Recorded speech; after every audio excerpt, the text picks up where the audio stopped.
जय श्री कृष्ण, जय द्वारिकाधीश, जय माताजी, गौ माताजी।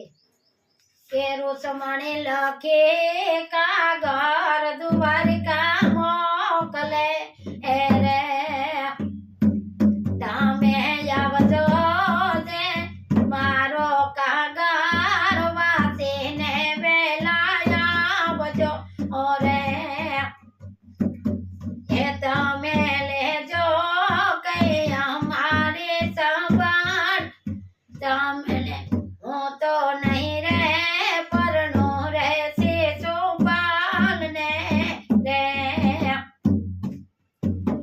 ये तो कागर वासे ने कृष्ण एने लद्रता ने लगम ले दे हाथ मारे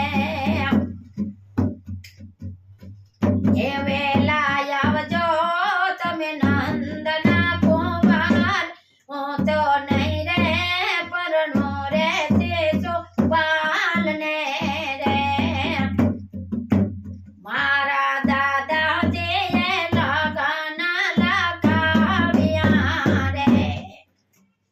मारा वेरा तिलावे जाडी जान हो तो नहीं रे परनो रे से सो पालने रे साथे य करोड़ ने तेड़ी लावजो रे साथे लावजो वासुदेव नंदराय हो तो नहीं रे परनो रे से सो पालने रे हे मैं तो सुडलो पेरो से तारा नाम नो रे हे मारे कामड़िए से गे मोहन तारा नाम हूँ तो नहीं रे परनु रे शिशु पालने रे मैं तो में डोर बादोस तारा नाम नो रे मारे सुंदरिये से त्रिकम तारा नाम हो तो नहीं रे परनु रे शिशु पालने रे मैं तो टिलड़ी सोड़ेस तुम्हारा नाम ने रे मारे योगे रे पीठी नो रंग लागियो रे ये जो पीठी नो रंग नो पूसाय हो तो नहीं रे परनु रे शिशु पालने रे हो तो यमी का मासी पासे आविया रे साथे लावी मारो मर जायो वीर हो तो नहीं रे परनु रे शिशु पालने रे हे माने परणावजो स द्वारिका नो नाथ हो तो नहीं रे परनु रे शिशु पालने रे माने यम्यू का मासी ये तो आशीर्वाद आपिया रे तमे परण जो ये देवकी जी ना आया ने हो तो नहीं रे परनु रे शिशु पालने रे मारो कागर वासी ने वेला आवजो रे ये वाले कागर वासी लगन लेते हाथ मारे ये तो आवा से द्वारिका मोजार हो तो नहीं रे परनु रे शिशु पालने रे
માધવપુર માતા માંડવડા રોપિયા રે નૈયા શંકર પાર્વતી આવ્યા રે એ તો આપે છે જાજા આશીર્વાદ તું તો ભલે પરણી રે એ કૃષ્ણ વને રે રુસમણી પરણીને દ્વારકામાં આવ્યા રે એ તો વાસુદેવ દેવકીને લાગે પાયો તો પરણી આવીશ તમારા કુંવરને રે એ ત્યાં તો રુસમણીને વસુદેવ હરખાઈ ગયા રે એ તો પરણે એ તો કઈ વધાવે મોતીડાની નાર હું તો પરણે આવીશ તમારા નાથને રે એ રુસમણીનો એ તો એવડું કોઈ ગાય છે રે એનો હોજો દ્વારિકામાં વાસ હું તો નહીં રે પરણું રે શિશુપાલને રે રુસમણીએ ને વસુદેવે આશીષ એ માયા પ્યારે તમે જલમો જલમ તમે પૂજાવશો રે તમારા જે કોઈ આ ગુણ લાગાય એનો હોજો શ્રી કૃષ્ણમાં વાસ હું તો રે પરણું રે શિશુપાલને રે રુસમણી લખી કાગળ દ્વારકામાં મોકલે રે પેલા આવજો ને નંદના કુંવર હું તો રે પરણું રે શિશુપાલને રે બોલો દ્વારકાધીશની જય કુળદેવી માની જય ગાત્રાળ માની જય ગાય માતાની જય મારો વિડીયો જોવે ને કોઈ પણ આગળ વધારજો ને કૃષ્ણની રુસમણી બાજો એમાં કૃષ્ણમાં વાસ થશે